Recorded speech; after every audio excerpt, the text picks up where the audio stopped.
నా పేరు రామసుందరరావు అండి. రామసుందరరావు. ఏం చేస్తుంటారు? నేను స్థాపిస్తున్నాండి. ఇప్పుడు రాజానగరంలో జక్కంపూడి రాజా గారు, బొత్తుల బలరామకృష్ణ గారు పోటీ చేస్తున్నారు. మరి ఎవరు గెలుస్తారు అనుకున్నారు మీరైతే? జగ్గంపూడి రాజాని ఒకసారి చూసామండి. చేస్తే ఏమీ అభివృద్ధి అనేది ఏం చేయలేదు. నెగ్గేగా ఇప్పుడు ఎలక్షన్కి వచ్చాడు. ఇప్పటికి ఎలా ఉంది, మండలం ఎలా ఉంది, ప్రజలు ఎలా ఉన్నారు ఇప్పుడు వెళ్దాం. రాజా పట్టించుకోవడం లేదు.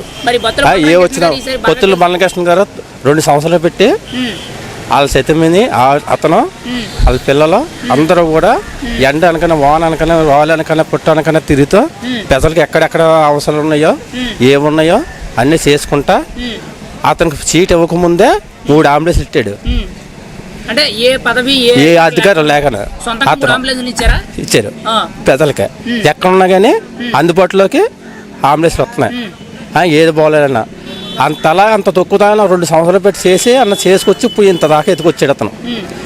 అతను వెనకాల మేము తిరుగుతున్నాం. అక్కడ మా పవన్ కళ్యాణ్ ఒక సీటు కూడా నగ్గలేదు. 19లో ఒక సీటుకు నగ్గకపోయినా కానీ రైతులకి కౌలు రైతులు చచ్చిపోతే ₹1,00,000 చెప్పిన 30 కోట్లు ఖర్చు పెట్టాడు. ఏ అధికార పార్టీ ఓడైనా అధికార పార్టీ లేనని ఎవరో కూడా రూపాయి ఇవ్వలేదు. జోలో డబ్బులు తీసి ఇప్పుడు ఎవరికైనా ₹10 ఎత్తాక మనం ఆలోచిస్తాం. అన్ని కోట్ల రూపాయలు పవన్ కళ్యాణ్ గారు పెట్టాడు, ప్రజలకు పెంచాడు. సొంత డబ్బు. ఏ నాయకుడైనా ఇదైనా చేస్తాడా? ఎవడైనా చేశాడా? ఎవ్వడు కూడా చేయలేదు.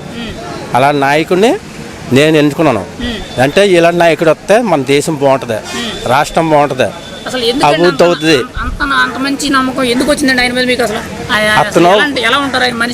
మనిషి అంటే ఒక మనం ఇంకా దేవుడు ఎలాగా మనకి ఎలాగ ఉంటుందో ఆ టైప్లో మాట. అంతలాగా ఆయన గురించే ఈయన ఆశ మొత్తం ఇతని సిద్ధాంతాలు నచ్చి అన్నీ చూసి అతను మంచి పనులు అన్ని కార్యక్రమాలు అన్నీ చేసి చూసి నేను 2 సంవత్సరాలు పెట్టి చెప్పేసుకోలేదు. నేను ఒకటే మొక్కున్నాను, అసెంబ్లీకి పవన్ కళ్యాణ్ వెళ్ళాలి. అప్పుడు ఆ 7 రోజునే నేను జోడేసుకుంటాను. అంటే మీ దేవుడి కోసం మీరు చొప్పులు లేకుండా తిరుగుతున్నారు. అదేండి, ఆ దేవుడి గురించి నేను తిరుగుతున్నాను. అంటే మీరు ఒక భక్తుడు, ఆయన దేవుడు అన్నట్టు ఫీల్ అవుతున్నారా? మేము భక్తులమే. అతను ఎప్పుడు కూడా దేవుడే. మాకు ఎప్పుడు గుండెలో ఉంటాడు, ఎప్పుడు దించిపోయి ఉండవు. మీ భక్తులందరూ కలిసి మరి మీ దేవుడిని ఈసారి అసెంబ్లీకి పంపుతారనుకున్నారా? గ్యారంటీగానే. పిఠాపురం 1,00,000 ఓట్లు మెజార్టీ పైన తప్ప తక్కువ రాదు.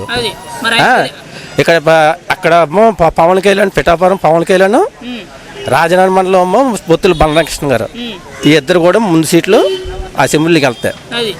మీరైనట్టు మా దేవుడు నేను భక్తుల్లో పనిచేస్తాను, ఆయన గెలిచిన వరకు మీరు చొప్పులు వేసుకుని అన్నారు కదా, అసలు ఎందుకు అంత మంచి నిర్ణయం తీసుకున్నారు అనుకున్నారు? అని చెప్తున్నదా, దేవుడికి ఇప్పుడు మొక్కున్నాం. ఆ మొక్కు తీరిదాకా మన పవన్ కళ్యాణ్ వెళ్ళాడు మంచి వ్యక్తి. అసెంబ్లీకి వెళ్తే మాలాంటి వాళ్ళకి ఎంతోమందికి అతను సినిమా తీసుకుంటే ఇన్ని డబ్బు వద్ద ఏసీలో పడుకొని ఎన్నో సినిమాలు తీసుకుని కూర్చొని మనం చేసుకోవచ్చు. అలాంటిది ఎండ కొండ లేక తిరుగుతూ ప్రజల గురించే పడతా, ప్రజల గురించే చూస్తా, ప్రజలే బాగుంటుందని అదిగా ఇవాళ సీఎం ఎక్కాలంటే సీఎం ఎక్కచ్చు. 2019 నుంచి తిరుగుతాం, మొదటి 14 గాంచి మేము చేస్తున్నాం. 14 గాంచి తిరిగితే సీఎం మొన్న ఇవ్వని ఈ పేరుకని అవుతాడు. కూటమి ఎందుకు ఇచ్చాడు, మద్దతు ఎందుకు ఇచ్చాడు అంటే ఈ రాజశేష పాలన పోవాలి,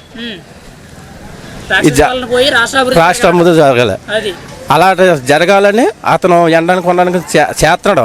అతని గురించి మనం ఎంత ఈ చెప్పుల గురించి మనమే పెద్ద ఇదేమన్నా మంచిదాని ముందు మన ఎంత చిన్నది విషయం.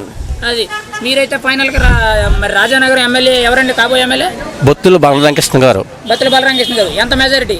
40,000 నుంచి 50,000 దాకా వస్తుంది. మరి 1 సైడ్ అయిపోద్ది. ఇంకా దేవుడు పవన్ కళ్యాణ్ మరి ఆయన మెజారిటీ ఎంత పిఠాపురంలో? అతని మెజారిటీ మొన్న ఓటింగ్ ఇంకా రాలేదు, ఓటింగ్ అవ్వలేదు, అప్పుడే 90,000 మెజారిటీ అయిపోయింది. ఇప్పుడు మెజారిటీ ఇంకా ఎక్కువ వస్తుంది, ఇంకా పెరుగుతుంది, ఇంకా ఉంటుంది. పవన్ కళ్యాణ్ వస్తే నెగ్గేసాడు ఎమ్మెల్యే కింద, కానీ మెజారిటీ గురించి వస్తున్నారు అంతే, డిస్కషన్ తప్ప గెలిచేసాడు. అక్కడ ఎప్పుడు అనౌన్స్ చేశాడో నేను పిఠాపురం పోటీ చేస్తున్నానని అప్పుడే గెలిచేసాడు అతను.